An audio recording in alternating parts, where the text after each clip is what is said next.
Time to talk about how the Wehrmacht integrated various captured foreign weapon systems and components during the Second World War.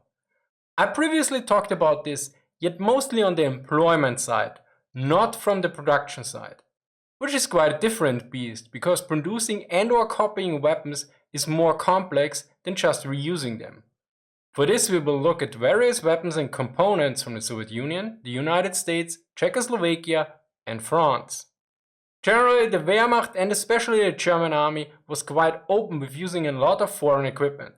This included everything from rifles, submachine guns, anti-tank guns, tanks like the Panzer 35T and of course the Panzer 38T. There were also Shermans and T-34s in German use as well. Also weapons with more firepower like artillery were used extensively, leading to the statement of at least one German historian that the German army had its own European artillery museum. Yet this was not restricted only to weapons.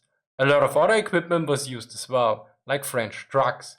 For more information, check out my playlist on Beutewaffen, meaning loot, booty or captured weapons, where we look at this topic with experts and from different angles as well. Hence in that regard we can be very certain that the Germans had little to no problem using and utilizing foreign equipment. Of course, adapting something that is already built is quite something different to actually building it yourself.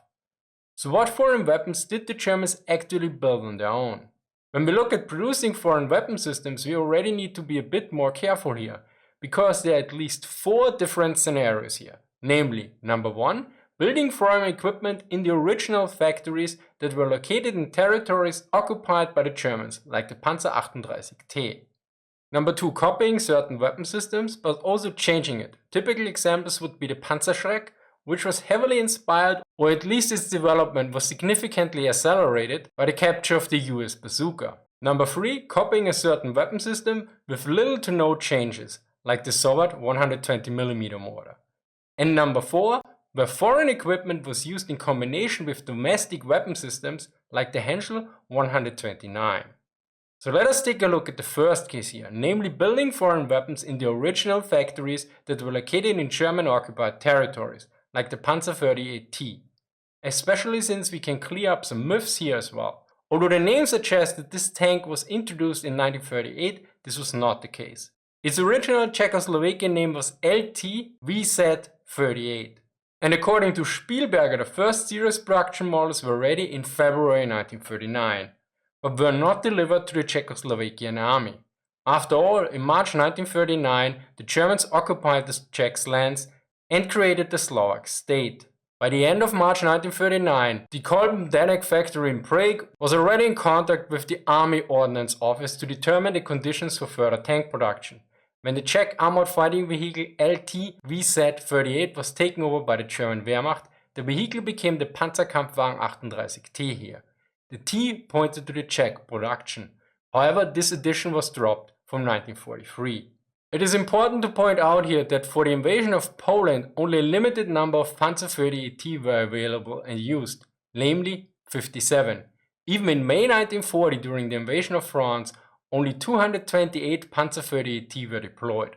Only by summer 1941, during the invasion of the Soviet Union, the Panzer 38T was available in large numbers, namely 660 out of 3,266 tanks. Note, in previous videos I used outdated numbers. These are the ones most up to date. Yet more importantly, there was a minor changes made for the first German variant, the Ausführung A. Externally, the German variants corresponded to the original vehicles of the Czechoslovak production, order placed on 22nd July 1938. However, German radios were placed in the vehicle.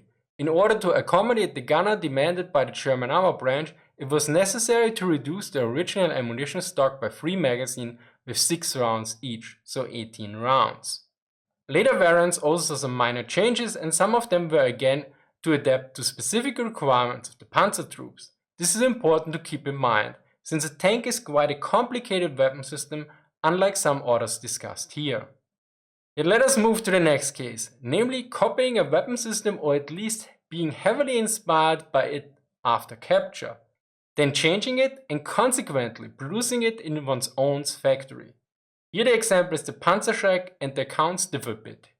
Hand notes: The Panzerschreck, also known as the stovepipe, was developed from spring 1943 onwards after studying some American bazookas captured in Tunisia. In order to increase the effect, the American caliber of 60mm with a 0.23 kg hollow charge was not retained but was changed to 88mm. Whereas Fleischer notes that an anti-tank weapon for the infantry was already in development, but that the acquisition of the bazooka sped up the process.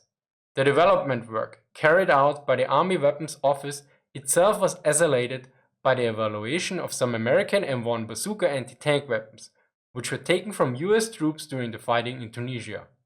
Note that there were various differences between the bazooka and the Panzerschreck. As such, some might argue that the term copy might not apply here. Yet for the next case, the term definitely is appropriate. So let us look at a weapon system that the Germans copied and used. This was the case with the Soviet 120mm mortar, namely the 120 PM38. Hahn notes, after capturing a number of Russian mortars in the east in 1941, the 256 kg weighing mortar 12 cm PM38 was introduced as Granatwerfer 378R, and the production of 400 of them was started concurrently, the first 76 of which were delivered in January 1943. The new development on this basis was given the designation 12 cm Granatwerfer 42. The barrel was 1865mm long and the weapon weighed 285 kg. And thanks to my Patreon and Subscribestar supporters that allow me to visit the German military archives, we have some far better and hands-on information here as well, namely a report from 19th August 1941 about captured Soviet guns, which contains an assessment and specific recommendation for future use. The report starts with, attached is a list of captured Russian guns, which in addition to performance data gives an indication of the quantities produced to date and information on regulations covered. About the 120mm mortar, which is called 12 cm Granatwerfer 38 378R, it is noted, assessment, good range, simple operation. The effect of the weapon is described by the troops as very remarkable. The accuracy is still to be verified. Suggested use, reuse and further production. Now there were various other weapons listed as well, and to give you some idea about the various suggested uses, here are some that were mentioned as well. For the 45mm anti-tank gun it was mentioned, conditional use instead of 37mm anti-tank gun if sights for aiming are available. Additionally, continued production, Weiterfertigung, was noted as well. Although remember these were recommendations, we know for the 120mm mortar it was followed. Another weapon, for instance, had just the remark stationary use, ortsfester Einsatz, while others had reuse after trials. And there were also more time-consuming recommendations, for instance, for the 7.6 Feldkanone 36 296R, which was the German name for the Soviet 76mm divisional gun M1936 F22. The suggested use was reuse with improvement of the muzzle velocity and the anti-tank shell, with a note that the transfer of the weapon to Germany had been initiated.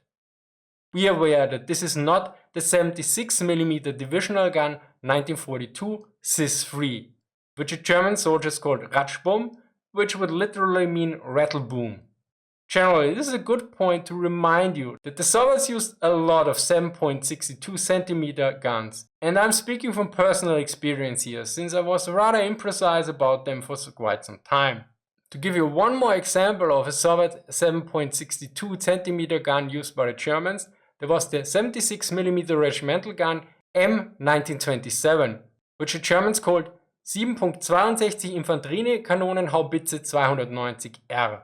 According to a pamphlet from September 1943 on the instruction on how to use the gun, which I recently found in the archives, it notes, the tasks of the 7.62 cm infantry cannon howitzer 290R, its effects and rate of fire are approximately the same as those of the light infantry support gun 18.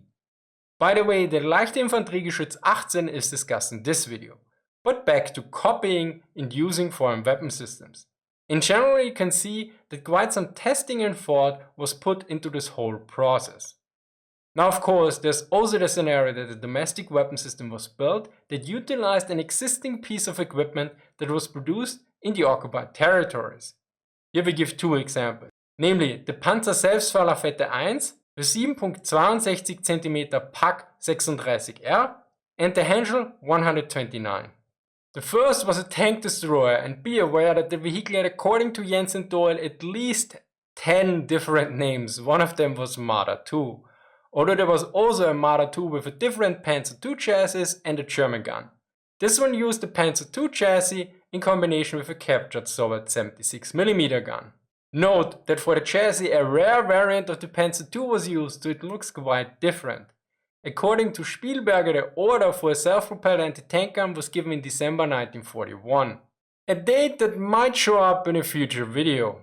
Another well-known example is the Henschel 129 ground attack plane, usually called Duck by War Thunder players, although I usually call it the Brick because it handles about that well. The Reich's Air Ministry ordered Henschel to investigate the possibility of marrying the newly available Gnome Roan engine to the partly completed Henschel 129 A1 airframes. The outcome of the conversion investigation proved satisfactory. The aircraft would instead be built as B-Zeros with Gnome Roan engines. While the Gnome should have been a giveaway, the thing flies pretty much like Jingles performs a landing. Anyway, thanks to Military Aviation History for providing me with this quote and background information on the Duck. So let us sum up some of the observations of these known copies and adaptations. First, there were always adaptations and changes made to the existing systems. The Panzer 38D had some adaptations, similar the mortar had a different weight. Second, one of the copied weapons was rather simple, namely the mortar.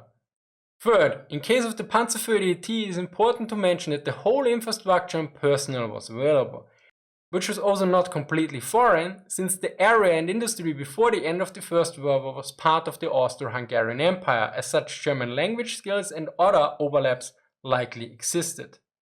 To summarize, the Germans had no issues with using foreign equipment and weapons of all kinds in their armed forces during the Second World War.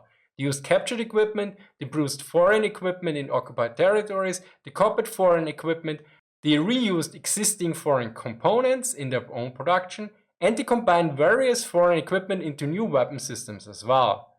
Additionally, they also printed manuals and pamphlets for those weapon systems. Keep in mind, this was just a very brief overview. Thanks here to Töppel for providing me with sources and feedback. Thanks as well to Military Aviation History for infos on the Henschel 129, and thanks to Andrew for reviewing the script. A big thank you as well here to my Patreon and subscriber supporters that make videos like this possible. As always, source the list in the description. Thank you for watching and see you next time.